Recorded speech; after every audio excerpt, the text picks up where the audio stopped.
해시태그 골목 끝에 괴팍한 노인. 해시태그의 시태그 챕터 1. 골목 끝에 괴팍한 노인. 서울 외곽 낡은 주택가. 골목 끝에 사는 최동수 70는 매일 새벽 오시면 빗자루를 들고 나선다. 구부정한 허리로 골목을 쓸고 한 대씩 주차 상태를 확인하며 쓰레기 봉투가 제자리에 있는지까지 점검한다. 30년째 같은 일상이다. 또 저 영감이 시작이네. 출근길 주민들이 고개를 젓는다. 이웃들은 그를 골목지킴이라 부르지만 실상은 잔소리꾼에 가깝다. 주차 한 뼘만 삐뚤어져도 쓰레기 봉투가 조금만 흘러나와도 그의 잔소리가 시작된다. 규칙은 지켜야 하는 거야. 이게 뭐야 이게. 지팡이로 바닥을 쿵쿵 치며 목소리를 높인다. 사람들은 그를 피해 빠르게 지나간다. 아이들은 무서워하고 어른들은 귀찮아한다. 하지만 동수는 아랑곳하지 않는다. 아니, 더 정확히는 신경 쓸 여유가 없다. 동수는 3년 전 아내 한영자를 잃었다. 50년을 함께한 활달하고 정 많은 아내가 떠난 후 그는 세상과 완전히 담을 쌓았다. 웃음도 대화도 사라졌다. 남은 것은 습관적인 일상과 끝없는 공허함뿐이다. 밤이면 거실 탁자 위 영자의 사진 앞에 소주 한 잔을 놓고 혼잣말을 한다. 여보, 이제 정말 갈 때 됐지? 여기 혼자 뭘 하고 있나? 의미도 없는데. 창밖으로는 젊은 부부들의 웃음소리, 아이들의 제잘거리는 소리가 들린다. 한때는 자신도 그랬었다. 영자와 함께 웃고 꿈꾸고 사랑했던 시절이 있었다. 이제는 까마득한 예질처럼 느껴진다. 그러나 아침이 오면 또다시 빗자루를 든다. 습관처럼, 의무처럼, 살아있다는 증명이라도 하듯. 그것만이 그를 붙들어주는 유일한 끈이었다. 해시태그의 시태그 챕터 2. 새 이웃, 박신의 가족. 오후 2시, 커다란 이사 트럭 한 대가 좁은 골목을 완전히 막았다. 젊은 부부 박재호 35와 이서윤 32, 5살 아들 민준이가 새로 이사 왔다. 골목에 활기가 돌기 시작했다. 이런, 길을 아예 막아놨네. 동수가 지팡이를 쿵쿵 치며 나타났다. 어디 차라도 나가려면 어쩌라고. 응? 정말 죄송해요, 어르신. 서윤이 두 손 가득 이사 떡 상자를 들고 달려왔다. 금방 정리할게요. 이사 떡 좀 받아주세요. 서윤은 한눈에 봐도 영자를 닮았다. 환한 미소, 밝은 성격, 사람을 대하는 따뜻한 태도까지. 동수는 순간 당황했다. 떡은 왜 줘? 나 안 받아. 투덜거렸지만 결국 받고 말았다. 재호는 서툴렀다. 짐을 나르다가 자꾸 부딪히고 정리도 엉성했다. 하지만 성의는 가득했다. 땀을 뻘뻘 흘리며 열심히 일하는 모습이 젊은 시절의 자신과 닮아 있었다. 이 동네는 규칙이 있어요. 동수가 엄숙한 표정으로 말했다. 쓰레기는 화요일 금요일에만, 주차는 선 안에 맞춰서, 소음은 밤 10시 이후 금지, 공용 공간은. 네네, 꼼꼼히 메모해 둘게요. 서윤이 씩씩하게 대답하며 실제로 수첩을 꺼내 적기 시작했다. 어느새 동수도 무거운 냉장고를 들고 있었다. 언제부터인지 자연스럽게 도와주고 있었던 것이다. 재호가 고개를 숙여 인사했다. 정말 감사합니다, 어르신. 뭘? 동수는 얼굴을 붉히며 돌아섰다. 영자를 닮은 밝은 성격이 왠지 미웠지만 싫지는 않았다. 해시태그의 시태그 챕터 3. 젊은 날의 그림자. 동수는 전라도 작은 시골 마을에서 막내 아들로 태어났다. 가난했다. 아버지는 품팔이를 하다가 12살 되던 해 동수를 남기고 세상을 떠났다. 홀어머니는 남의 집 빨래를 해주며 아들을 키웠다. 공부라도 시켜야 하는데 어머니는 밤늦게 빨래판 앞에서 중얼거렸다. 하지만 현실은 냉혹했다. 동수는 중학교도 제대로 못 나오고 기술학교에 들어갔다. 기계를 만지는 일이 적성에 맞았다.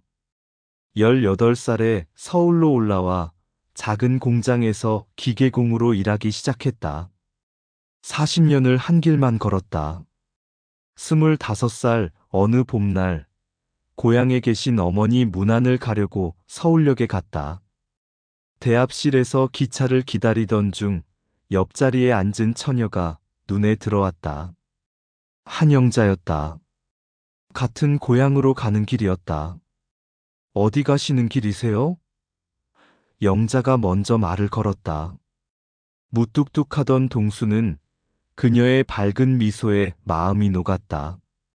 그녀는 햇살 같았다. 어둡기만 했던 동수의 세상에 빛을 가져다 준 사람이었다. 당신이 웃으면 참 이쁘던데 왜 맨날 찌푸리고 다녀? 영자의 말에 동수는 처음으로 웃음이 뭔지 알았다. 결혼 후 귀한 아들 하나를 얻었다. 동민이. 영자는 아이를 끔찍히 사랑했고 동수도 퇴근 후면 아들과 놀아주는 것이 유일한 낙이었다. 하지만 행복은 오래가지 못했다. 동민이가 5살 되던 해 겨울, 아이는 골목에서 놀다가 갑자기 나타난 트럭에 치였다. 그 자리에서 숨을 거두었다. 영자는 강인했다. 슬픔을 삼키고 동수를 위로했다. 하지만 동수는 알고 있었다. 그녀의 마음속 상처가 얼마나 깊은지를. 그 후 아이를 갖지 못했다. 몸이 상했던 것이다. 3년 전 영자마저 폐암으로 세상을 떠나며 동수는 완전히 혼자가 됐다.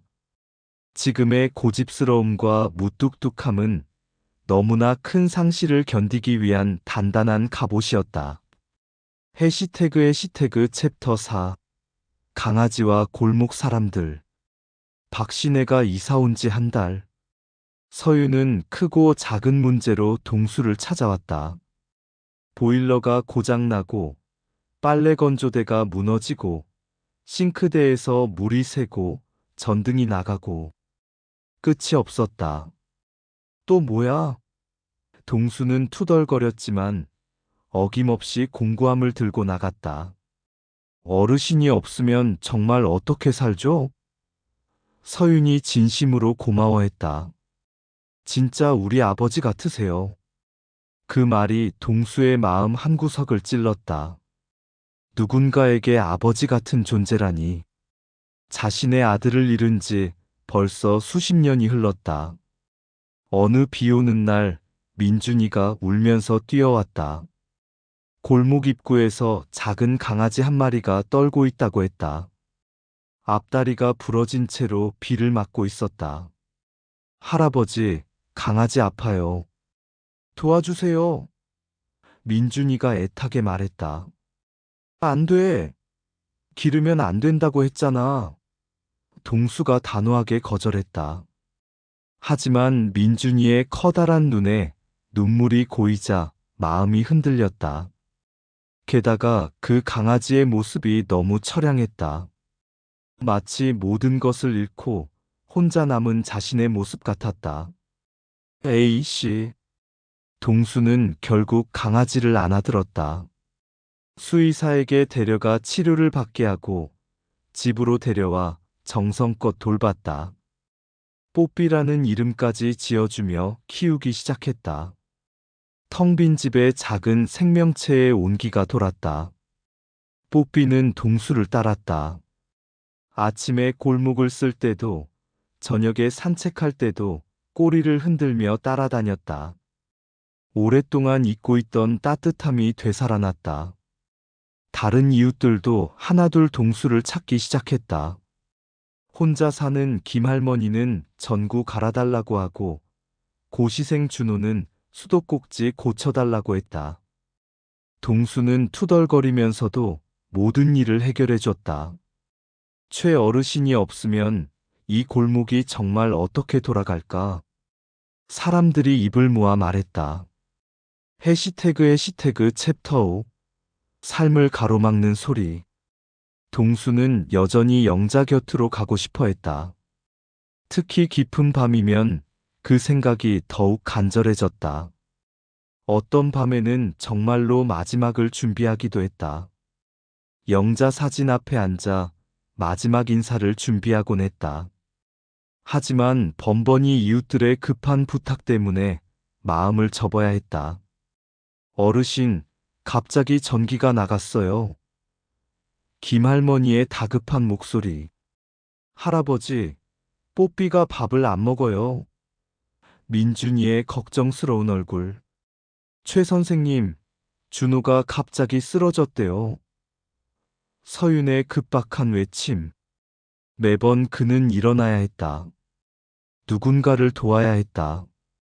그럴 때마다 자신의 계획은 뒤로 미뤄졌다. 어르신 안 계셨으면 우리 정말 어떻게 살았을까요? 서윤의 진심 어린 말이 가슴 깊이 울렸다. 정말 고마워요.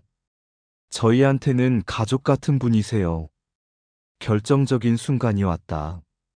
어느 화창한 오후 민준이가 공을 쫓아 골목을 뛰어나가다가 달려오는 오토바이와 부딪힐 뻔했다. 동수는 몸을 날려 아이를 끌어안고 대신 넘어졌다. 무릎이 까지고 허리가 아팠지만 아이는 무사했다. 할아버지. 민준이가 울먹이며 동수에게 안겼다. 아프지 않아요? 미안해요. 할아버지가 우리 민준이를 구해줬네. 재호가 떨리는 목소리로 감사를 표했다. 정말 감사합니다. 그 순간 동수는 깨달았다. 자신이 누군가에게 꼭 필요한 존재라는 것을. 영자가 떠나고 모든 것이 끝났다고 생각했지만 새로운 의미가 생겼다. 그 깨달음이 그를 다시 삶에 단단히 붙들어 두었다. 뽀삐는 다친 동수의 옆에서 계속 지켰다.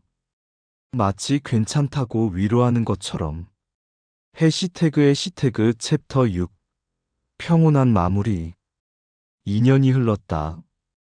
동수는 이제 민준이에게 진짜 할아버지로 불렸고 골목 사람들 모두에게 든든한 버팀목이 됐다. 여전히 고집스럽고 투덜거렸지만 이제는 자주 웃기도 했다. 뽀삐는 살이 통통하게 올라 동수의 무릎에서 낮잠을 자곤 했다. 할아버지, 뽀삐 배 만져봐요. 꿈틀꿈틀해요.